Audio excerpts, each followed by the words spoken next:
Nama Vinda. Siapa? Vinda. Vinda. Ya. Ya, bagaimana sih caranya kita tuh tahu bahwa laki-laki itu tuh jodoh kita? Karena kadang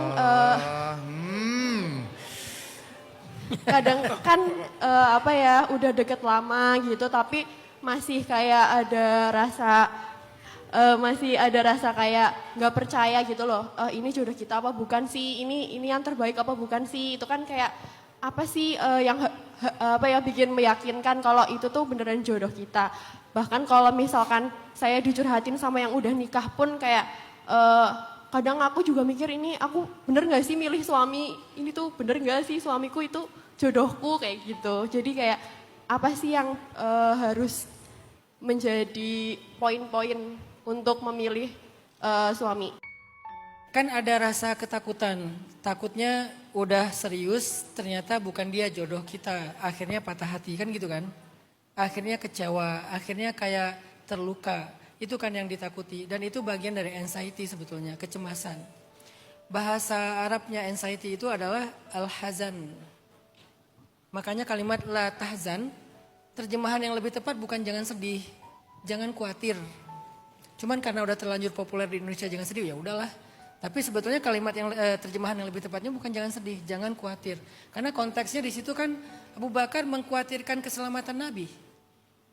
Kemudian Nabi bilang, ya Abu Bakar, ma dhannuka bisnain, Allahu salisuhuma, la tahzan, innallaha ma'ana. Ya Abu Bakar, kenapa kamu khawatir? Kamu pikir kita cuma berdua, Allah yang ketiga. Jangan khawatir Abu Bakar, Allah bersama kita. Sampai di Indonesia, jangan sedih.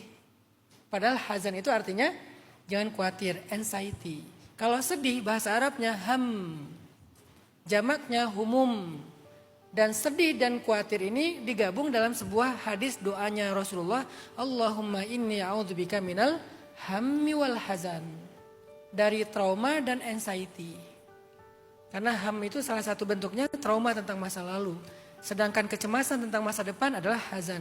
Nah Mbak Vinda mungkin khawatir gitu, khawatir salah pilih, nanti ternyata pas sudah ngejalani kehidupan rumah tangga dia nggak seperti yang kita harapkan, nanti dia akan melukai kita dan seterusnya. Potensi itu selalu terjadi teman-teman, bahkan kepada orang yang kita udah yakin banget sekalipun.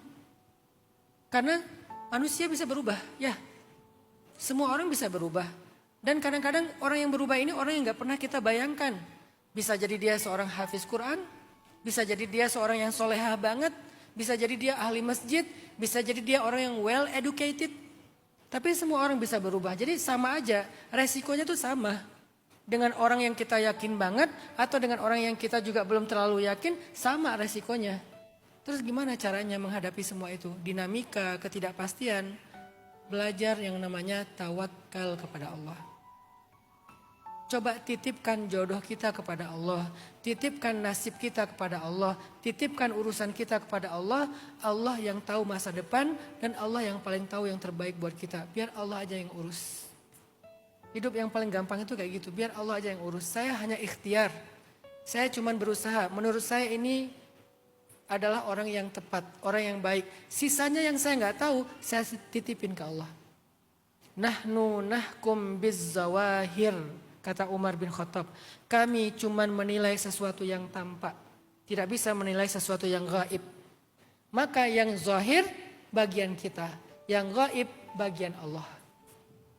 Yang zahirnya apa? Dia orangnya kayaknya baik, dia kayaknya orangnya bertanggung jawab, dia kayaknya orangnya solehah, dia kayaknya orangnya santun, dia kayaknya yang zahir-zahir aja nih. Setelah kita ta'aruf, kita mencari tahu tentang dia secara lebih dalam, oke, yang zahirnya udah selesai. Tapi kan semua orang bisa berubah.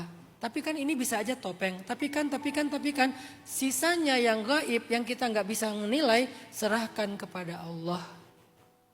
Kalau kita udah serahkan kepada Allah, Nabi bilang, Annallaha idza studi'a syai'an hafidhah.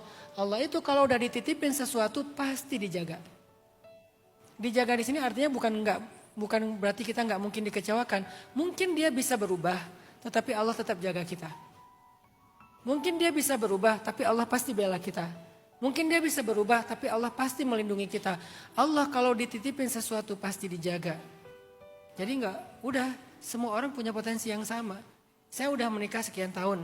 Apakah saya nggak akan berubah? Bisa aja berubah. Apakah istri saya nggak akan berubah? Bisa aja berubah. Apakah anak saya? Sekarang anak saya karena masih kecil-kecil ya, akrab sama saya, digendong, diajak main, dicandain segala macam. Bahkan kadang-kadang bahasa manjanya anak saya tuh baba jahat. Kalau udah bilang baba jahat tuh artinya pengen digendong.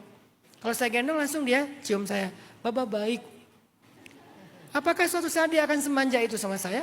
Kalau nanti dia udah gede, udah dewasa, punya keluarga sendiri, semua orang bisa berubah. Nah terus gimana? Apakah gara-gara ketakutan itu saya nggak mau total ke anak saya? Saya takut kecewa, dikecewakan sama anak, dikecewakan sama pasangan, dikecewakan sama sahabat. Hey, semua orang bisa berubah. Maka biarkan hal-hal yang belum terjadi itu menjadi bagian Allah. Yang menjadi bagian kita hanya yang hari ini dan yang kita bisa nilai. Dengan kayak gitu insya Allah kita nggak terlalu banyak ngasih porsi buat anxiety. Tetap ada tapi masih wajar.